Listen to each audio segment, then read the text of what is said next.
Isang Arisa na cut Oo, naman po. isa na nominated ba sa Oscars mo siya last year? Yung pelikula po nila, perfectly sa Venice Film or sa Cannes. Basta doon sila lumalaban. Kumusta yung pagtatrabaho ninyo? It's a great experience po. Although we met a few days before the shooting lang, she made it so easy to connect with her. And hindi hirap i-imagine na magkapatid kami.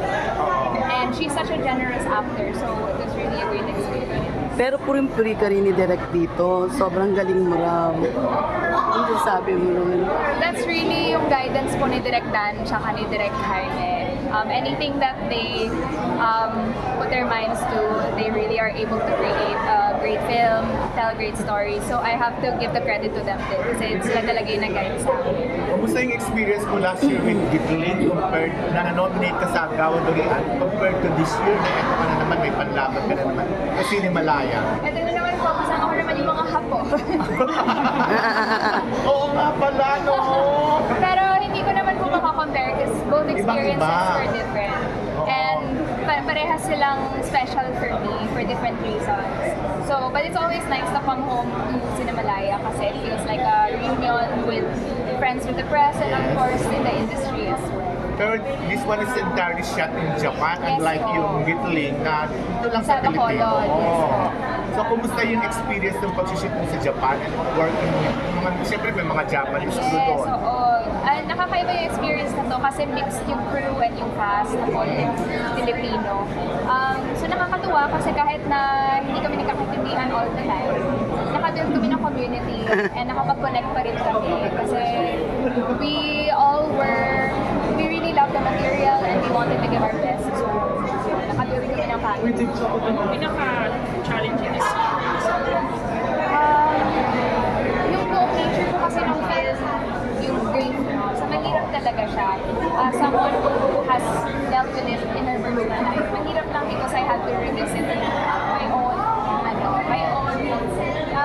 feelings na baka hindi pa heal. So kinailangan pumulot doon. So that was the challenge. Kumusta yung kaano mo, eksena mo ditong Si Japanese? Arisa, magaling po siya. I'm so excited for you to see her.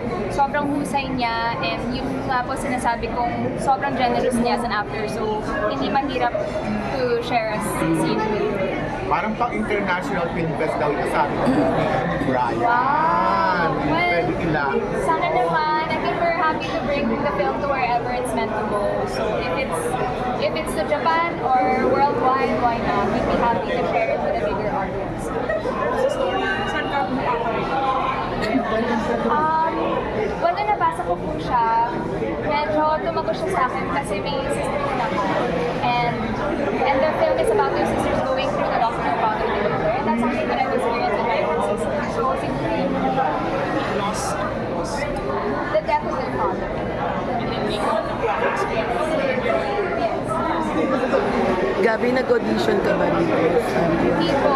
Si You Direk were Dan chosen, okay. tumawag. Pag tumawag si Direk Dan, hindi ka pwedeng huminti. So paano naging yung effect ng film sa'yo? Parang Yes. I think tumulong naman siya in giving me a perspective of what Ella must have been. And I guess it also helped give it worth. Kasi that's something that you have to go through. I think it really changes a person. And pag nawalan ka, you kind of live your life through that lens. So I think having gone through that really helped tell the story.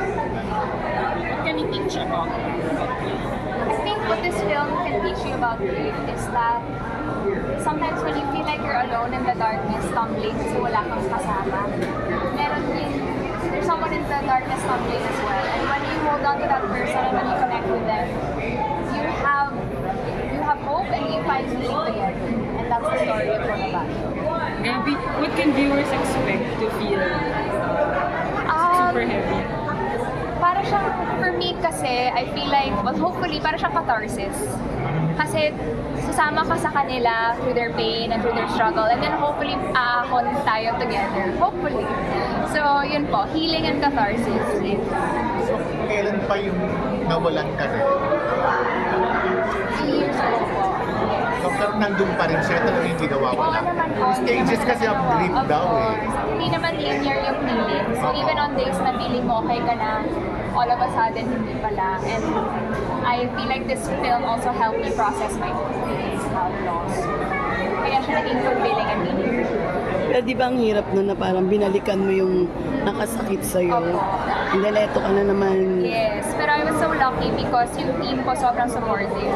Hindi naman nila akong hinayaan to go through it alone, and I never felt like ginagamit lang siya to tell the story. They gave me the guidance and kasama ko talaga sila through it. And alam naman nila, so inalalayan nila po ako.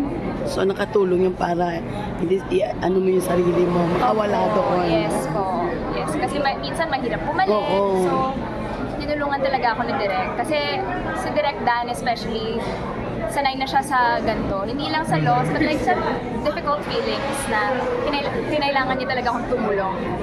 Kinailangan niya akong tulungan bumalik. On a lighter side, may mga masaya ka ba namang anecdotes sa Japan nung nag-shoot kayo? Diba? Oo naman. Kasi yung Rikusen Takata po, medyo provincial talaga siya. Yung tipong isang 7-Eleven lang sa area na yun. So kami, para po magpag after a long shooting day, nag-field trip kami after ng shoot. Tapos lahat kami pupunta na 7-Eleven. 7-Eleven. Tapos bibili ng pang-snacks doon. So ano yung paborito mo Pagod ron? na kami. Swollen na yung mga mata namin, kakaiyak. Pero like, alam mo yun, good reward lang din after a long day.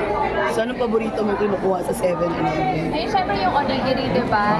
Yes. Unbeatable yun, yung Fami Chiki, lahat yun na-try na namin. So, masaya siya, para talaga siyang field trip. Did you have to Yes po. So, Beautifully by Direk Dan Villegas is cinematographer.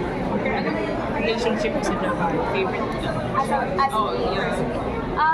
I fell in love with Japanese and more through shooting this because this film introduced me to the side of it that we don't usually see. Kasi when we talk about Japan, we usually talk about Tokyo and Osaka, and those are wonderful places as well. Pero iba din yung part ng isang lugar na has been through a traumatic loss as well.